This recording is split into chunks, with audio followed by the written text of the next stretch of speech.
Hello guys, आज मैं लेके आया हूँ मैजिक स्वॉर्डमैनशिप का एपिसोड 1। कहानी की शुरुआत में हमें एक मशहूर परिवार के बारे में बताया जाता है। उस परिवार में जो भी पैदा होता है उसके पास एक ताकतवर शरीर और असाधारण काबिलियत होती थी। इसके आगे अब बताया जाता है और वो परिवार अपनी ज़बरदस्त ताकत के साथ पूरी दुनिया पर राज करते थे। और अब उस परिवार में हमारे हीरो का जन्म होने जा रहा है। फिर सीन शिफ्ट होकर हमें एक समारोह में दिखाया जाता है। उस समारोह में बच्चों की भविष्य का अनुमान लगाया जाता है कि किसका भविष्य अच्छा या बुरा होगा। फिर हमें हमारे हीरो को दिखाया जाता है। हमारा हीरो उस समारोह में एक फैमिली हेड की तलवार को चुनता है। फिर हमें एक शख्स को दिखाया जाता है जो कहता है कि तुम हमारी उम्मीद हो कि तुम इस परिवार का नाम और ज़्यादा रोशन करोगे। फिर हमें कुछ साल बाद का सीन दिखाया जाता है जहां हमारा जिन कहता है कि मैंने सोचा था कि मेरा भविष्य कामयाबी से भरा होगा और अच्छा और मशहूर होऊंगा, लेकिन जब मुझे मालूम पड़ा कि मेरे पास तलवारबाजी की कोई काबिलियत नहीं है तब अब मैं कैसे रुनसांडर फैमिली का कोई शख्स बन सकता हूँ जो तलवारबाजी में इतना बकवास हो। सभी लोग मुझे रुनसांडर फैमिली की शर्मिंदा का कारण मानते थे और कहते थे कि वो कैसे रुनसांडर फैमिली का कोई सदस्य हो सकता है जो उस परिवार के स्टैंडर्ड से नीचे है। फिर हमें दिखाया जाता है कोई शख्स हमारे जिन को बुलाता है और कहता है कि तुम फिर से वो लकड़ी की बकवास तलवार चला रहे हो, उसे रख दो। और उसके बाद कहता है मुझे अंदाज़ा लगाने दो, वो तलवार नहीं छोड़ेगा जब तक उसे वो ख़ास तलवार मिलती नहीं है। कहाँ है हो सकता है वो स्पेशल तलवार मैं भी देखूं। मुझे आश्चर्य है कि कहाँ है बारिसाडा। फिर वो कहता है तुम जवाब क्यों नहीं दे रहे हो, तुम तो वो सबसे ताकतवर भाई हो। और कहता है कि तुमसे हम एक सवाल पूछ रहे हैं, जवाब क्यों नहीं देते। और उसके बाद हमारे हीरो जिन के पेट में एक लात दे मारता है और हमारा जिन नीचे गिर जाता है। फिर वो शख्स कहता है तुम एक बकवास कचड़े हो। फिर हमारा जिन अपनी तलवार की तरफ देखता है और उठाने जाता है। फिर वो शख्स कहता है भाई तुम क्या सोचते हो, ये बकवास तलवार चला के क्या कर लोगे, ये बेकार है। और हमारे हीरो जिनके हाथ पर लात दे मारता है और हमारा हीरो दर्द से चिल्लाता है। फिर वो शख्स कहता है ये क्या है, तलवारबाजी की किताब, तुम क्या सोचते हो कुछ तलवारबाजी के बारे में जानकारी हासिल करने से तुम बेहतर हो जाओगे। फिर वो शख्स कहता है यही करना चाहिए, जो लोग बेकार है उनको कभी मौका नहीं देना चाहिए। और वो शख्स वो तलवार को लेता है और तोड़ने जाता है। तब हमारा और वो शख्स कहता है क्योंकि आपको मौका दूँ इसलिए, और कहता है तुम्हें अपनी जगह मालूम रहे इसलिए। और फिर वो शख्स कहता है तुम्हें इसकी कोई ज़रूरत नहीं है, हम ऐसा तुम्हारे कारण कर रहे। और फिर उसके बाद हमारा हीरो कहता है रुक जाओ, मुझसे मेरी उम्मीद मत छीनो, क्यों कुछ नहीं बोल रहे हो, यही तुम्हारी नानी ने सिखाया है। हमारा हीरो ऐसा देखकर उदास हो जाता है और कहता है मुझे कोई फ़र्क नहीं पड़ता कि मेरे पास काबिलियत हो या ना हो, मुझे बस मेहनत करने की ज़रूरत है, तभी मैं ताकतवर बन पाऊँगा। और इस पर मुझे पूरा यकीन था।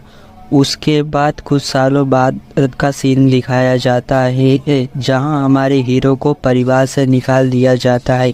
फिर हमारा हीरो कहता है कि मेरी इतनी मेहनत करने के बावजूद कोई फ़ायदा नहीं हुआ, और हमारा हीरो वहाँ से चला जाता है। और बिना किसी उद्देश्य के हमारा हीरो इधर उधर भटकते रहता है, और ऐसे ही भटकते भटकते एक दिन हमारा हीरो अपने मास्टर से जाके मिलता है।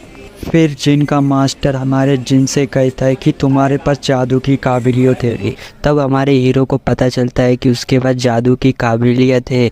उसके बाद हमें 3 साल बाद का सीन दिखाया जाता है। हमारे हीरो जिन ने नेचर से ताकत लेकर मैजिक माना बनाने का तरीका पता कर लिया है। उसके बाद अचानक वहाँ का माहौल बदल जाता है। तभी एक शख्स कहता है मेरे पास तुम्हारे लिए एक प्रपोज़ल है। फिर हमारा जिन कहता है कौन हो तुम? वो शख्स कहता है मैं शोल्ड्रेट हूँ, सारे शैडो का मास्टर। अगर तुम मेरे साथ सौदा करोगे तब तुम शैडो की ताकत इस्तेमाल कर पाओगे, और इसके अलावा तुम्हारे ऊपर किसी कर्ज का भी असर नहीं होगा। फिर शोल्डरेट कहता है अरे तुम्हारे ऊपर एक श्राप दिया गया है जब तुम छोटे थे। तब हमारा हीरो कहता है क्या श्राप? मेरे ऊपर श्राप है? वो शख्स कहता है हाँ, और वो इस श्राप के बारे में जिनको बताता है। इस श्राप का नाम ब्लड इल्यूजन है। इस श्राप ने तुम्हारी तलवारबाजी की काबिलियत को दबा दिया है। उसके बाद शोल्डरेट कहता है अगर तुम सौदा करोगे तो सब मैं ठीक कर दूंगा। उसके बाद हमारा जिन कहता है मैं तैयार हूँ सौदा करने के लिए। लेकिन हमें यहाँ जिन क्या सौदा करता है हमें इस बारे में कुछ नहीं बताया जाता है। फिर शोल्डरेट सौदा करके चला जाता है वहाँ से। तब हमारा जिन तलवार लेकर अपनी प्रैक्टिस करने के लिए बाहर आता है और अपनी ताकत को चेक करता है कि जैसा कि शोल्डरेट ने कहा था हमेशा अपनी तलवार का इस्तेमाल करना, एक दिन तुम नई ऊंचाई पर पहुंच जाओगे। और हमारा हीरो वो प्रैक्टिस करते रहता है और कहता है अगर मैं इसमें जादू मिला दूँ तब क्या होगा। लेकिन हमें इधर कुछ नहीं दिखाया जाता कि हमारा जिन शॉर्ट पावर के साथ मैजिक का इस्तेमाल करने पर क्या होता है। इसके बाद यहाँ से सीन शिफ्ट होकर हमें कुछ समय बाद का सीन दिखाया जाता है जहाँ हमारा जिन मलबे के नीचे जख्मी पड़ा दिखाया जाता है। हमारा जिन कहता है कि मेरा शरीर किसी वजह से भारी लग रहा है, और हमारा जिन आगे कहता है दर्द भरी आवाज़ से क्या मास्टर आप इधर है या फिर कोई मदद करने की वो इधर है। लेकिन वहाँ ना ही जिनका मास्टर रहता है ना ही कोई। इसके बाद हमारा जिन अपने आप को कोसता है और कहता है ये सब इसलिए हो रहा है क्योंकि मैं अभी तक कमज़ोर हूँ। क्या मुझे अपने आप को अपने परिवार के सामने साबित करने का एक मौका नहीं मिलना चाहिए? इसके बाद हमारा जिन कहता है प्लीज़ मुझे मौका दो, और ऐसा कहते कहते हमारी ये जिन की आंखें बंद हो जाती है। फिर इसके बाद जब हमारा जिन अपनी आंखें खोलता है तब वो देखता है कि वो 1 साल का छोटा बच्चा बन गया है। फिर हमारा जिन कहता है लगता है मैं समय में पीछे आ गया हूँ। जिन ये सब अपने मन में कहने के बाद जब अपने आसपास ध्यान से देखता है तब हमारा जिन कहता है मैं तो उस सिलेक्शन सेरेमनी में आ गया हूँ। इसके बाद हमें बहुत सी तलवार ज़मीन में धसी दिखाई देती है, और इन्हीं तलवार के बीच वो खास तलवार बारिसाडा भी होता है। फिर हमारा जिन उस खास तलवार बारिसाडा के पास जाता है और कहता है अब की बार मैं अपना खुद का फैसला लूँगा। हमारा जिन ये सब अपने मन में कह ही रहा था कि तभी हमें वहाँ कुछ लोगों को दिखाया जाता है जो लोग कहते ये कैसे हो सकता है, हमारे पैट्रियार्च की तलवार इतने कम उम्र में ही हमारे यंग मास्टर को कैसे चुन सकती है। उन लोगों के इतना कहते ही ये सीन यहीं पर ख़त्म होकर हमें 6 साल बाद एक जगह को दिखाया जाता है जिस जगह का नाम स्टॉर्म कासल है जहाँ हमारा जिन फिलहाल है। फिर हमें थोड़ा रुनसैंडल फैमिली के बारे में जानकारी दिया जाती है कि जब रुनसैंडल फैमिली में कोई पैदा होता है उसके 1 साल बाद ही उसे यहाँ पर सीखने के लिए भेज दिया जाता है, और वो लोग यहाँ से तब तक नहीं जा सकते जब तक कि 9-10 साल के हो जाए। फिर हमें महल के अंदर का सीन दिखाया जाता है जहाँ हमारा जिन एक किताब को लेने की कोशिश करता है दिखाया जाता है। फिर हमारा जिन कहता है मुझे यहाँ पर आए हुए 6 साल हो गए और मुझे 3 साल और रहना है। फिर हम एक लड़की की चिल्लाने की आवाज़ आती है। फिर हमारा जिन वहाँ पर जाता है। तब वो लड़की कहती है कि यंग मास्टर, यहाँ पर एक मरी हुई चिड़िया है आपके कमरे में। तब हमारा जिन कहता है ये सिर्फ इस महल में वो ही कर सकता है। हमारा हीरो ऐसा कह रहा था कि तभी कोई उसे पीछे से पुकारता है। फिर हमें दो लड़कों को दिखाया जाता है। उसमें से काले वाले का नाम डेटोना और सफ़ेद बालों वाले का नाम हेटोना रहता है। फिर उन दोनों लड़कों में से जो हटोना रहता है वो कहता है अपनी बुरी नौकरानी को कुछ समझा दो पहले, उसने हमारा पूरा काम बिगाड़ दिया। हमने उसे रखा था इसलिए ताकि तुम पहले उसे देख लो। फिर वो आगे कहता है कि खैर छोड़ो इस बात को, बताओ तुम्हें कैसा लगा हमारा तोहफा, तुम्हें रोना तो नहीं आ रहा है। तब हमारा हीरो कहता है मैं जानता हूँ ये दोनों पिछली ज़िंदगी में एक बदनाम हत्यारे थे और मुझे परेशान भी करके, और अब इस जन्म में फिर उन्होंने सिर्फ मेरे को तकलीफ़ पहुँचाने के लिए इस बेचारे पंछी को मार दिया। फिर हेटोना कहता है हालांकि तुम्हें इस पर रोना है पर रोना मत।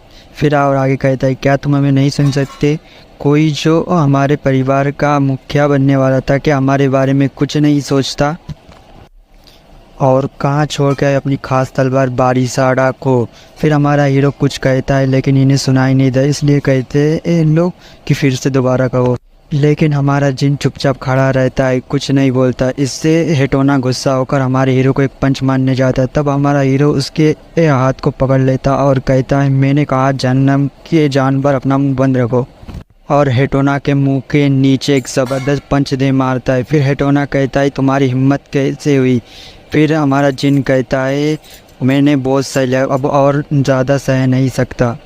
इसके बाद हमारा जिन उन दोनों को पीटने लगता है। उसके बाद सीन शिफ्ट हो गया, में थोड़ी देर बाद का सीन दिखाया जाता है जहाँ वो दोनों बेहोश पड़े रहते हैं और हमारा जिन उधर खड़ा रहता है। तभी एक खान कहता है यहाँ क्या हुआ है, क्या इन दोनों के बीच में लड़ाई हुई है। जिन कहता है ये दोनों अचानक लड़ने लगे और बेहोश हो गए। खान कहता है क्या, तो हमारा जिन कहता है क्या तुमने मेरी बात सुना नहीं। खान माफ़ी मांगता है और कहता है मैं समझ गया, और अपने मन में कहता है जैसे कि मुझे ए रुनसांडन परिवार के लोगों से उम्मीद थी, यहाँ तक कि उसके बच्चे भी भयंकर हैं। फिर खान कहता है मैं इन्हें डॉक्टर के पास लेके जा रहा हूँ। जिन कहता है नहीं, इन्हें तुम लेकर मेरे पीछे बाहर आओ। फिर हमें बाहर का सीन दिखाया जाता है जहाँ बारिश हो रही थी और हमारा जिन उस बारिश में अपनी मरी हुई चिड़िया को दफना रहा था। फिर हमें उन दोनों को दिखाया जाता है जो एक पेड़ के पास पड़े हुए रहते हैं। फिर खान हमारे जिन से कहता है क्या आप इन्हें यहीं छोड़कर जाने वाले, क्योंकि यहाँ बहुत जल्दी एक तूफ़ान आने वाला है। तब जिन कहता है हाँ मैं इन्हें यहीं छोड़ के जाने वाला हूँ ताकि इनको मालूम रहे कि इन्होंने क्या किया है। फिर खान कहता है जैसा आप चाहे, और जिन वहाँ से जाने लगता है। तब अब खान हमारे जिन के हाथ में एक ताकत को देखता है और कहता है ये ऑरा नहीं हो सकता, क्या ये जादू है। अगर ये मामला है तब इन दोनों भाइयों के बीच हाथापाई का मामला नहीं है, मुझे पैट्रियार्च को बताना होगा इस बारे में। फिर खान एक शख्स को घोड़ा लाने के लिए कहता है। फिर सीन से उठकर हमारे जिन को दिखाया जाता है। हमारा जिन खिड़की से ये सब देख रहा था और कहता है मुझे पता है कि वो मेरे पिता को आज जो कुछ भी हुआ इस बारे में सब बताने जा रहा है, क्योंकि ये उसे जादू जैसा लगा होगा। मुझे पूरा यकीन है वो इसे ऐसे ही नहीं जाने देगा। फिर जिन कहता है ये शैडो एनर्जी सबूत है शोल्डर के साथ मेरे सौदे का, और शोल्डर का शुक्रिया अदा करता है ये पावर देने के लिए। फिर जिन और कहता है और शुक्रिया इसलिए मुझे किसी भी श्राप से लड़ने की ताकत देने के लिए भी, और कहता है रुनसांडर फैमिली का सबसे बेकार लड़का अब ज़्यादा देर तक नहीं रहेगा, अब बहुत सी चीज़ें अलग होगी मेरे पिछली ज़िंदगी से। फिर सीन शिफ्ट होकर हमें एक जंगल का सीन दिखाया जाता है जहां खान अपने घुटनों में बैठकर जिनके पिता को आज जो कुछ भी हुआ उस बारे में सब कुछ बता रहा होता है। फिर जिनके पिता कहते हैं मेरे छोटे बेटे ने उन दोनों को मारा है, और कहते हैं खान सबको इकट्ठा करो। उसके बाद हमें एक लड़का और लड़की को दिखाया जाता है। उसमें से जो लड़की होती है वो कहती है मुझे उस यंग लड़के को देखने जाना चाहिए। फिर हमें सीन से जिनके पिता के पास दिखाया जाता है जहाँ पर एक लड़का रहता है। वो कहता है कि हमने रुनसांडल परिवार के 7 जाबाज योद्धा और 200 सिपाही को इकट्ठा कर लिया है। फिर जिनके पापा कहते हैं अच्छा है, और उन सबको चलने के लिए महल की तरफ चलने के लिए कहता है। इसके बाद हमें थोड़ी देर पहले का सीन दिखाया जाता है जब जिनके फादर ने खान को सबको इकट्ठा करने कहा था। उसके थोड़ी देर बाद का सीन दिखाया जाता है जहां हमें एक लड़का और लड़की को दिखाया जाता है। उसमें जो लड़की है उसका नाम मैरी रुनसांडल है, रुनसांडल परिवार की 7वीं जाबाज योद्धा, और जो लड़का है उसका नाम एन डिप्स है, रुनसांडल परिवार का 4था जाबाज योद्धा। मैरी डिप से कहती है, क्या आपको को कुछ पता है इस बारे में? फादर ने हमें अचानक इकट्ठा होकर उनके साथ स्टॉर्म कासल क्यों जाने के लिए कहा। मैंने सिस्टर लूना से भी पूछा था इस बारे में, लेकिन उन्हें भी इस बारे में कुछ नहीं पता। दोस्तों, यहाँ आपके मन में एक सवाल उठ रहा होगा कि जिनके फादर इतने आर्मी और अपने परिवार के लोगों को इकट्ठा करके स्टॉर्म कासल जिनको मारने के लिए जा रहे हैं क्या? बिल्कुल नहीं दोस्तों, जिनके फादर एक मिशन में आए थे और वो अपनी आर्मी को इधर छोड़ के तो नहीं जा सकते, इसलिए वो अपने साथ स्टॉर्म कासल लेके जा रहे हैं। डिप्स कहता है शायद ये डेटोना रेटोना के बारे में हो सकता है, क्योंकि ये दोनों अगले साल महल से बाहर आने वाले थे, या फिर शायद हमारे छोटे भाई जिन के बारे में हो सकता है, क्योंकि उसने सिलेक्शन सेरेमनी के दौरान हमारे पुराने लीडर की तलवार को चुना था। तुम्हें याद तो होगा ना? मैरी कहती है, क्या हमारा छोटा भाई जिन?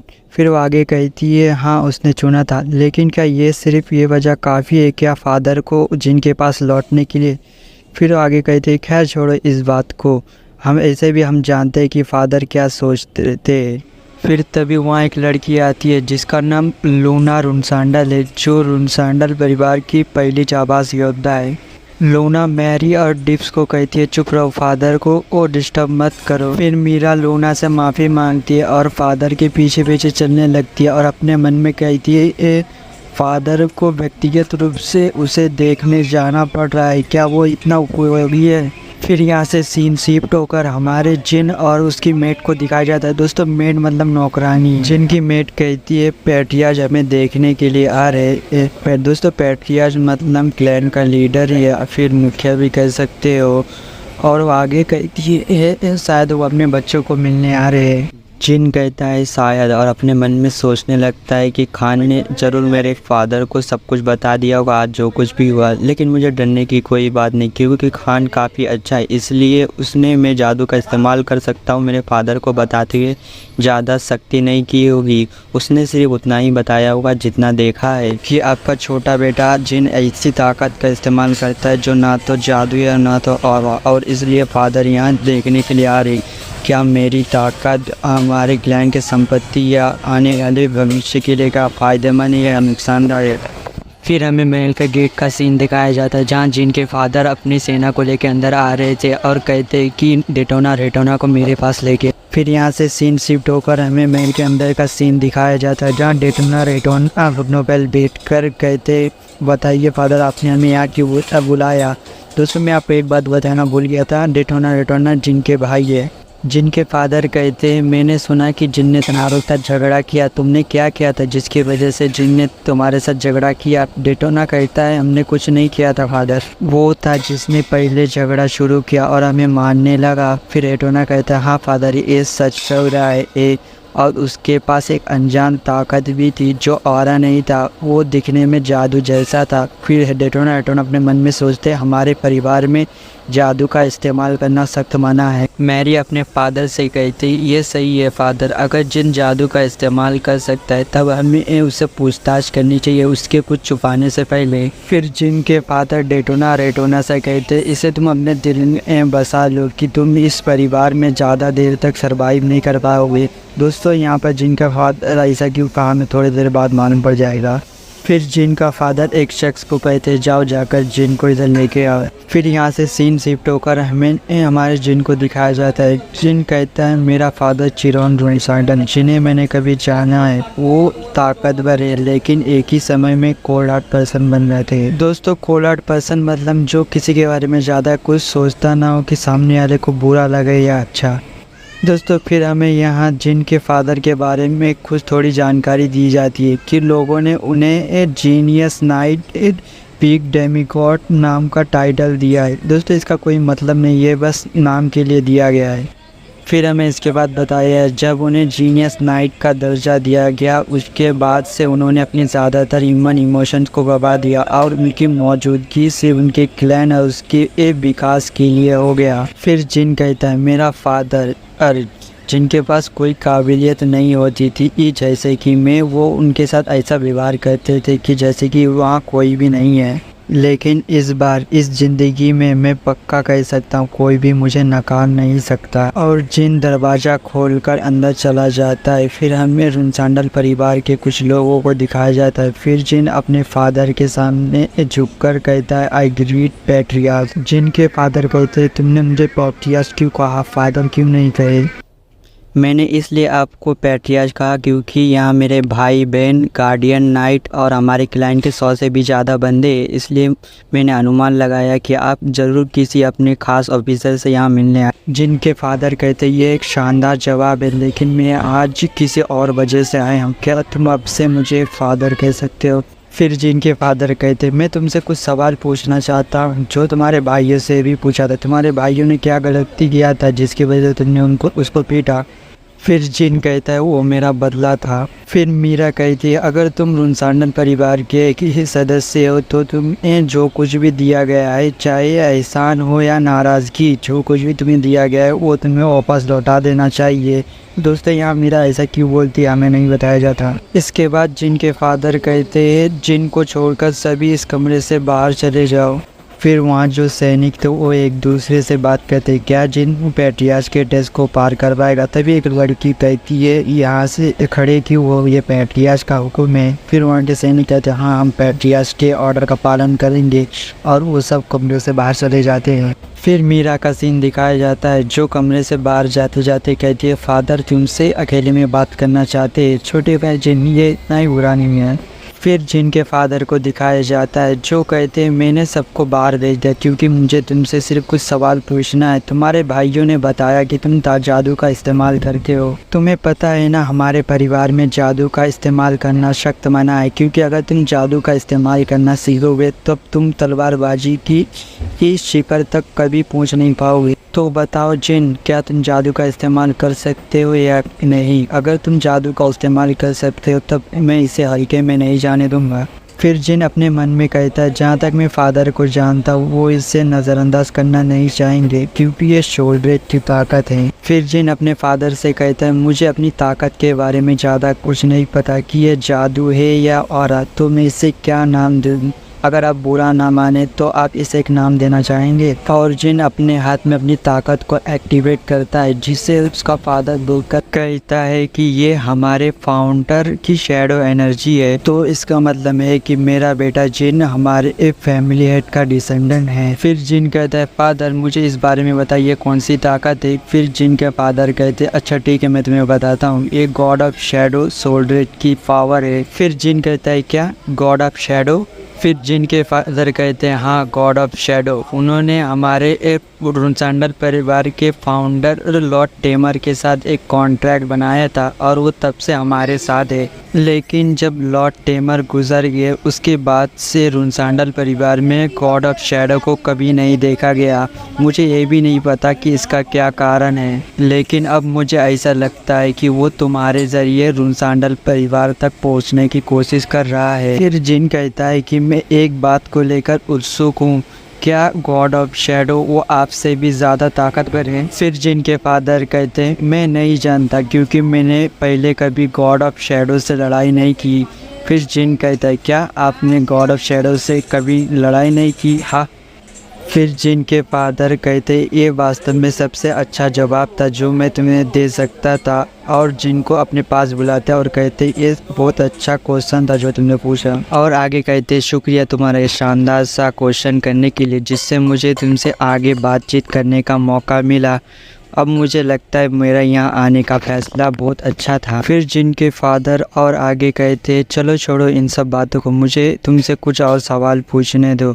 बताओ जिन तुम अपनी ताकत का इस्तेमाल किसके लिए करोगे। फिर जिन कहता है मैं अपनी ताकत का इस्तेमाल अपने परिवार के लिए करूँगा। फिर जिनके फादर उसके तरफ देखते और कहते क्या परिवार के लिए, और उसकी तरफ देख के हंसने लगते और कहते क्या झूठ बोला है तुमने जिन, और कहते तुमने अपने दोनों बड़े भाइयों को पीट कर बाहर तूफान में छोड़ा है और कहते हो कि तुम अपनी ताकत का इस्तेमाल अपने परिवार के लिए करोगे। चलो भी जिन अब बता भी दो सच, तुम अपनी ताकत का इस्तेमाल किसके लिए करोगे। फिर जिन अपनी दोनों मुट्ठियों को कस के बंद कर लेता है और अपने मन में कहता है जैसा मैंने उम्मीद किया था फादर से, वो इसे ऐसे ही जाने नहीं देंगे। फिर जिन अपने फादर से कहता है मैं अपनी ताकत का इस्तेमाल अपने खुद के लिए करना चाहता हूँ। फिर जिन के फादर जिन की तरफ देखते और अपने मन में कहते मुझे ऐसा पसंद है, और जिन से कहते अब से मैं तुम पर कड़ी नज़र रखूँगा, और वहाँ से चले जाते हैं। फिर जिन अपने फादर के वहाँ से चले जाने के बाद अपने दोनों हाथों को घुटनों पे रखता है और कहता है शुक्र है मैं बच गया।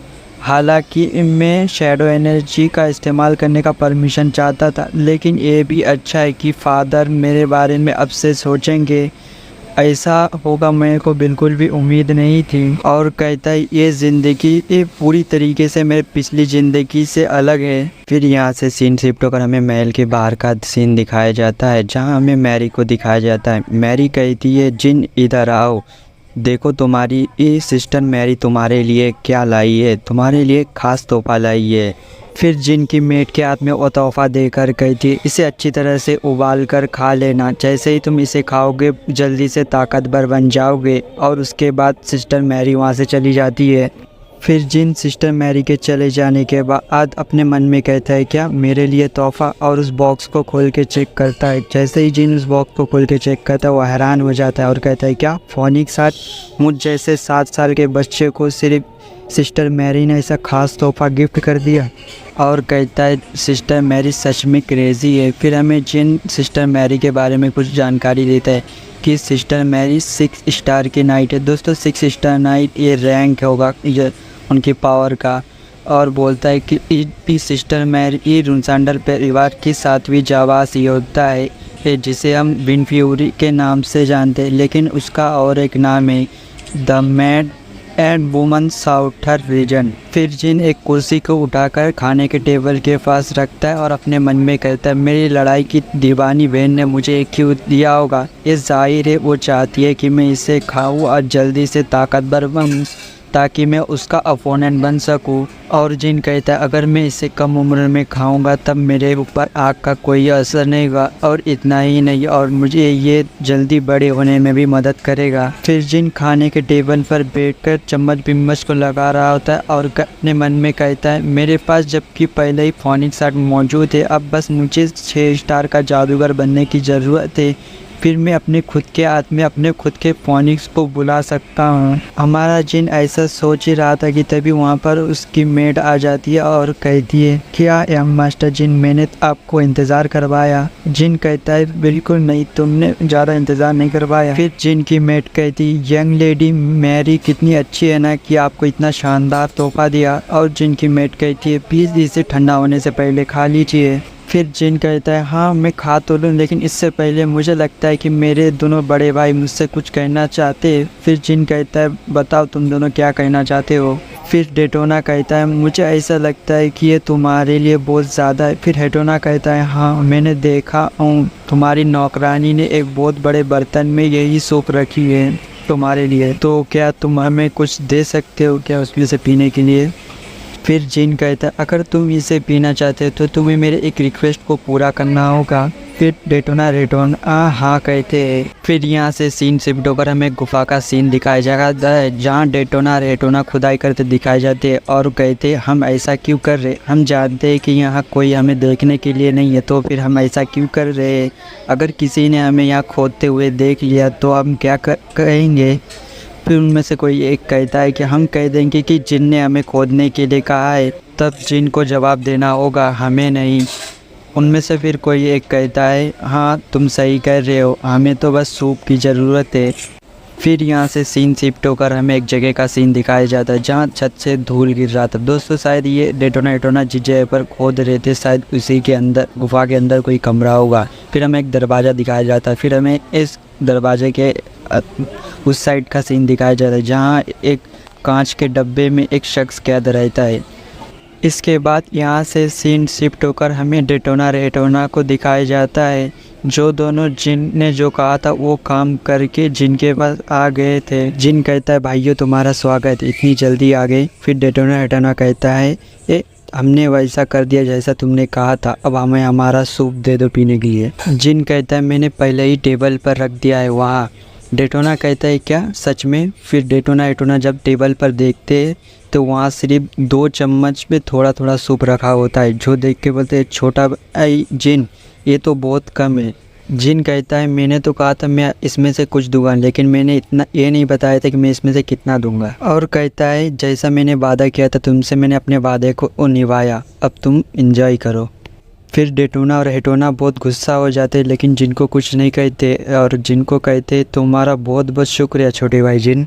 फिर यहाँ से सीन शिफ्ट होकर हमें जिन का सीन दिखाया जाए जो बारिश में उस गुफा के पास जा रहा था, जिस गुफा को जिन ने डेटोना हेटोना से खुदवाया था। फिर जिन उस गुफा के पास पहुंचकर कहता है मैंने सोचा था कि उन दोनों ने ये काम आधा अधूरा किया होगा, लेकिन उन्होंने तो बहुत अच्छे से पूरी तरीके से काम को कर दिया। फिर जिन गुफा के अंदर चला जाता है। फिर हमें थोड़ी देर बाद का सीन दिखाया जाता है जहाँ जिन गुफा के अंत में लास्ट के उधर पहुंच जाता है जहाँ एक दीवार दिखाई दिया जाता है। फिर जिन उस दीवार को देखते रहता है और सोचता है इसे तोड़ने के लिए 1 स्टार मैजिक काफ़ी होगा।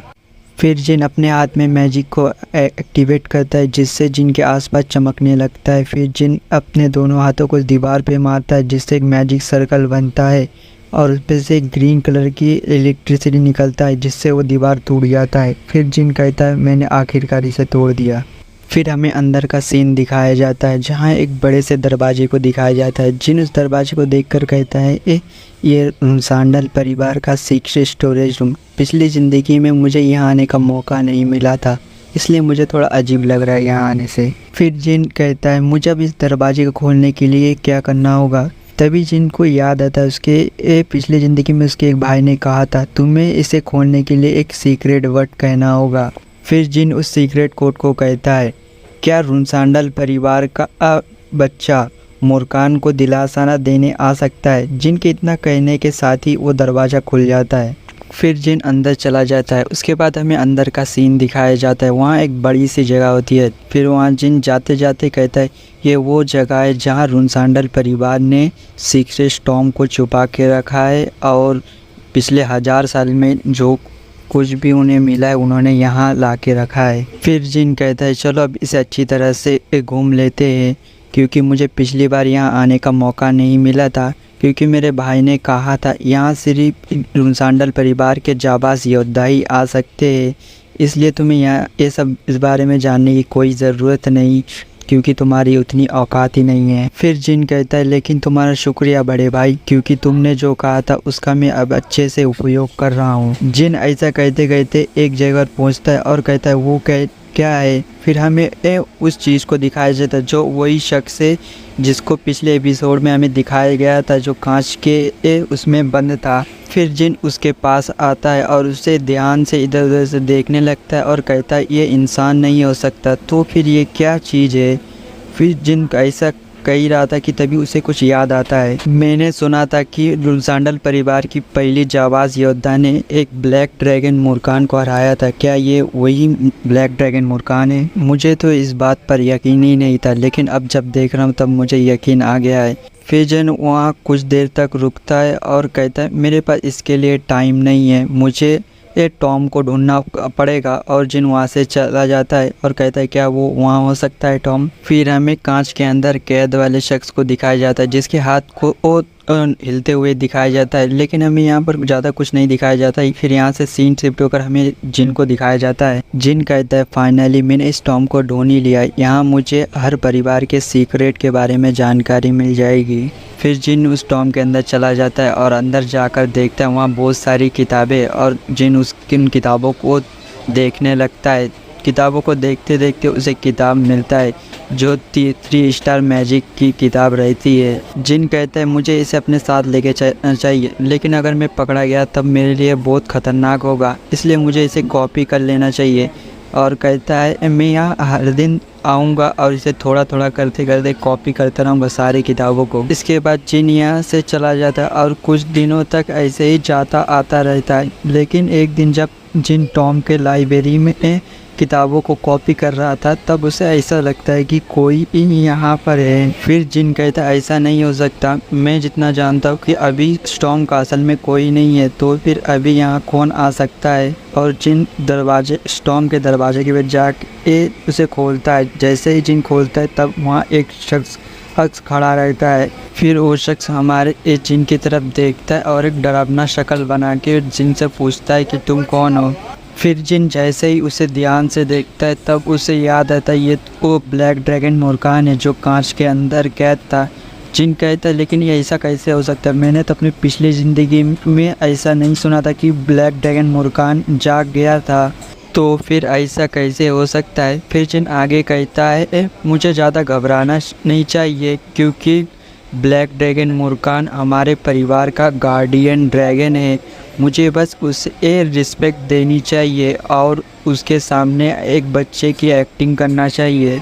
फिर जिन अपना एक्टिंग शुरू करता है और कहता है रुनसांडल परिवार का चाइल्ड हमारे परिवार के गार्डियन को ग्रीट करता है। लेकिन ब्लैक ड्रैगन मुर्कान जिन की ऐसी बातें सुनकर गुस्सा हो जाता है और कहता है तुमने मुझे क्या कहा, अपना गार्डियन ड्रैगन, तुम्हारी हिम्मत कैसे हुई मेरे साथ अपने गार्डियन के जैसा व्यवहार करने की। और कहता है लानत है तुम रुनसांडल बस कि तुमने मेरे बारे में हर किसी को क्या सिखाया। मैं इस बच्चे के साथ तो नहीं जा सकता, लेकिन यह बच्चा मुझे पागल कर रहा है। और ब्लैक ड्रैगन मुर्कान ज़मीन पर बैठ जाता है और गहरी सांस छोड़कर कहता है लेकिन ये मुझ पर पहले ही हावी हो रहा है, लानत है मुझ पर। फिर वो आगे कहता है खैर छोड़ो ये सब बातों को, और अपने मन में कहता है मुझे कुछ अच्छी चीज़ें देखे और सूंघे हुए एक अरसा हो गया। ब्लैक ड्रैगन मुर्कान अपने मन में ऐसा कह ही रहा था कि तभी उसे एक अचानक खुशबू आती है और वो जिन की तरफ देखता है। उसके बाद वो जिन के पास जाता है और कहता है तुमसे शैडो एनर्जी की खुशबू क्यों आ रही है। जिन कहता है क्या शैडो एनर्जी। फिर ब्लैक ड्रैगन मुर्कान कहता है हाँ मैं सही कह रहा हूँ, हालांकि मैं पिछले हज़ारों सालों से ये सो रहा था लेकिन मुझे इसकी खुशबू अच्छी तरीके से याद है, ये शैडो एनर्जी से अलग हो ही नहीं सकती। फिर जिन कहता है लगता है लॉर्ड टेमर ने जो शोल्ड्रेट के साथ कॉन्ट्रैक्ट किया था ये उसी के अंदर आता होगा और इसी वजह से ये ब्लैक ड्रैगन मुर्कान जाग गया है क्योंकि मेरे पास शैडो एनर्जी है। फिर हमें मुर्कान का सीन दिखाया जाता है क्योंकि जिन कुछ नहीं बताता कि वो स्मेल कहाँ से आ रही है, इसलिए मुर्कान इधर उधर उस खुशबू को ढूंढने लगता है। फिर हमें जिन का सीन दिखाया जाता है। जिन अपने मन में सोचता है मुझे इस बारे में थोड़ा चेक करना चाहिए और हमारा जिन मुर्कान को अपने पास बुलाता है। फिर मुर्कान कहता है हाँ बताओ क्या तुम्हें इस बारे में कुछ पता है। फिर जिन अपने हाथ में अपनी शैडो एनर्जी को एक्टिव करता है और कहता है क्या आप इस बारे में पूछ रहे, मेरे फादर ने कहा था कि ये पावर गॉड ऑफ शोल्ड्रेट से आई है। फिर मुर्कान जब हमारे जिन के हाथों की तरफ देखता है वो शॉक हो जाता है और कहता है क्या शोल्ड्रेट आप सच में सीरियस थे, मुझे तो ऐसा लगता है कि आपने मेरे साथ बहुत बड़ा मजाक किया है, आपने मुझे हज़ारों सालों तक सिर्फ इस बच्चे के लिए इंतज़ार करवाया। और वो ज़मीन पर बैठकर रोने लगता है और ऐसे ही कुछ देर तक रोता है और फिर वो अजीब सा शक्ल बनाकर जिनसे कहता है क्या तुम जानते हो कि मैंने शोल्ड्रेट के साथ इस प्रॉमिस किया था कि मैं उसके एक शख्स की मदद करूंगा और मुझे ऐसा लगता है कि वो शख्स तुम हो। फिर जिन कहता है क्या शोल्ड्रेट के साथ वादा। फिर मुर्कान कहता है मैं तुम्हें इस बारे में बाद में अच्छी तरीके से बता दूंगा क्योंकि मैं अभी जागा हूँ, इसलिए मैं तुम्हें अच्छे से समझा नहीं पाऊँगा और मुझे ऐसा लगता है कि तुम इसे समझ भी नहीं पाओगे क्योंकि तुम बहुत जवान हो। लेकिन अब मुझे खुद का परिचय देना चाहिए शोल्ड्रेट के कॉन्ट्रैक्टर को। आई एम मुर्कान, मैं रिप्रेजेंटेटर हूँ शोल्ड्रेट का, उसका दोस्त और उसका डिसेंडेंट और पहला और आखिरी शैडो से बनाया हुआ क्रिएशन उसका। और मैं हज़ारों सालों के कॉन्ट्रैक्ट के अनुसार अब से मैं तुम्हारी तरफ। और कहता है शोल्ड्रेट के कॉन्ट्रैक्टर अब तुम अपना परिचय दो मुझे। फिर जिन मुर्कान की तरफ देखता है और कहता है मैं जिन रुनसांडल परिवार का 13वां यंग मास्टर और दोनों अपना हाथ एक दूसरे से टकराते और यहीं पर ही अब ये एपिसोड खत्म हो जाए। दोस्तों अगर वीडियो पसंद है तो लाइक करें और सब्सक्राइब करें। चलिए अब चलते हैं।